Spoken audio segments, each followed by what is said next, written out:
بسم اللہ الرحمن الرحیم رب اشرح لی صدری ویسر لی امری واحلل عقدۃ من لسانی یفقہوا قولی۔ میرے محب وطن پاکستانیوں، میرے باشعور پاکستانیوں، میرے بہادر پاکستانیوں، میں آپ سے مخاطب ہوں۔ آج میں اپنی قومی قیادت کا تجزیہ کرنا چاہتا ہوں، ان لوگوں کا تجزیہ کرنا چاہتا ہوں جو پچھلے 35-40 سال سے حکمران کے طور پر میرے ملک پہ حکمرانی کرتے رہے ہیں، مجھ پر حکمرانی کرتے رہے ہیں، اور آئندہ بھی اس ملک کی حکمرانی کے خواہش مند اور امیدوار ہیں۔ میں آج ان کی حقیقت آپ کے سامنے رکھنا چاہتا ہوں۔ میں رکھنا چاہتا ہوں یہ کتنے حقیقت پسند ہیں اور ان کے اندر منافقت کتنی ہے۔ ہم نے ان تمام سیاستدانوں کو، چاہے وہ حکومت میں ہو چاہے اپوزیشن میں ہو، ہم نے بھرپور احتجاج کرتے ہوئے دیکھا ہے، ہم نے بھرپور بیانات دیتے ہوئے دیکھا ہے، بھرپور تقریریں دیکھی ہیں کہ فوج کا سیاست میں کردار نہیں ہونا چاہیے، فوج کا سیاست میں کردار بالکل ختم ہونا چاہیے، فوج کا حکومتیں بننے میں کردار بالکل ختم ہونا چاہیے، فوج کا الیکشن میں کردار بالکل ختم ہونا چاہیے۔ جب ہم دیکھتے ہیں، ان کے کاموں کو دیکھتے ہیں، آج ہم ان کے عملی اقدامات کا اور ان کی تقریروں کا موازنہ کرتے ہیں کہ ان کی تقریریں اور عملی اقدامات میں کس قدر مطابقت ہے، کس قدر مشابہت ہے۔ ہم پچھلے 2 سال کو دیکھتے ہیں، پچھلے 2 سال میں تمام اپوزیشن تقریباً خاموش تھی۔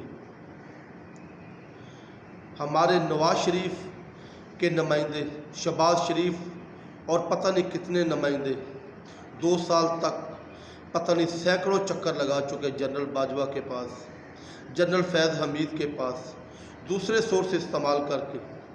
اسی طریقے سے مولانا فضل الرحمان کے کئی لوگ کوششیں کر چکے، اسی طرح پیپلز پارٹی کے کئی لوگ کوششیں کر چکے۔ کیا یہ تمام ملاقاتیں، کیا یہ فوج کا کردار سیاست سے ختم کرنے کے لیے تھی؟ ان کو کیوں ضرورت پڑی جنرل فیض حمید سے، جنرل باجوہ سے یا دوسرے فوجی جنرل سے ملاقاتیں کرنے کی؟ کیا یہ فوج کے ساتھ، کیا یہ کسی جنگ کے سلسلے میں پلاننگ کرنے کے لیے گئے تھے؟ کیا یہ سیاستدان فوج کے ساتھ پلاننگ کر کے، کیا فوج کے ساتھ مل کر، کیا آئندہ محاذوں پہ لڑنے کی پلاننگ کرنے کے لیے گئے تھے؟ کیا یہ سیاستدان کیا بارڈروں پہ جا کر لڑنے کا سوچ رہے ہیں؟ کیا اس جنگ کی پلاننگ کرنے کے لیے گئے تھے؟ یہ کس لیے گئے تھے؟ ان کا جنرلوں کے پاس جانا، ان کا چیف آف آرمی سٹاف کے پاس جانا، ان کا جنرل فیض حمید کے ساتھ جانا، جا کر ملنا، یہ کس مقصد کے لیے تھا؟ میں آپ سے سوال کرتا ہوں، میرے محب وطن پاکستانیوں، ان کا کہنا تو یہ ہے فوج کا سیاست میں کردار نہیں ہونا چاہیے، لیکن 2 سال تک یہ مکمل طور پر یہ صرف سیاسی سپورٹ حاصل کرنے کے لیے کہ سیاست میں ہمارے کردار کو ایکٹیو کیا جائے، سیاست میں ہمارے کردار کو بڑھانے کے لیے ہماری مدد کرے، سیاست میں ہمیں مضبوط کرنے کے لیے ہماری مدد کرے۔ اس کے علاوہ آپ کی نظر میں اگر ان کے ملنے کی کوئی وجہ نظر آتی ہے تو مجھے ضرور کمنٹ کریں۔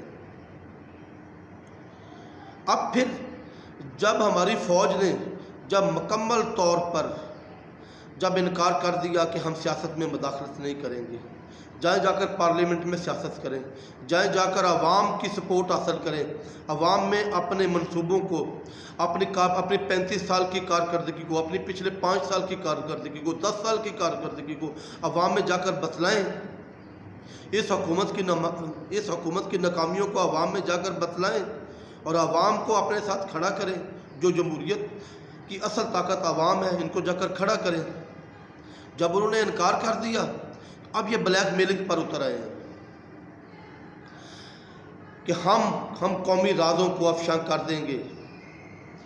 یہ کہہ رہے ہیں ہم گھٹیا لوگ ہیں، ہم انتہائی گھٹیا ترین نیچر کے قوم ہیں، ہم انتہائی غلیظ ترین لوگ ہیں، ہم انتہائی کمینے لوگ ہیں، ہم انتہائی کم ظرف لوگ ہیں۔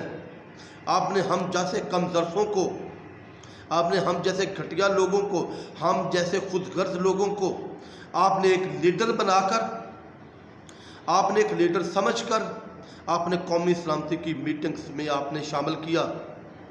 ہمارے پاس ان قومی سلامتی کی میٹنگز کے کئی راز ہیں جو ہم افشاں کر سکتے ہیں دنیا کے سامنے۔ ہم اس ملک کو کمزور کر دیں گے، ہم پاک فوج کی اینٹ سے اینٹ بجا دیں گے اگر آپ نے سیاست میں ہماری مدد نہیں کی۔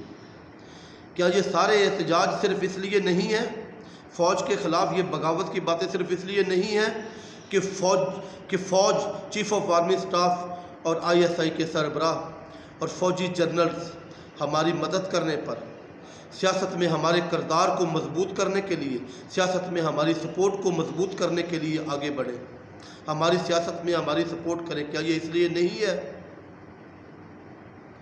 میرے محب وطن پاکستانیوں، ان لوگوں کے چہروں کو پہچانو۔ 2014 میں جنرل رحیل شریف کے آنے کے بعد آپ کی اسٹیبلشمنٹ کی ڈائریکشن چینج ہو گئی ہے۔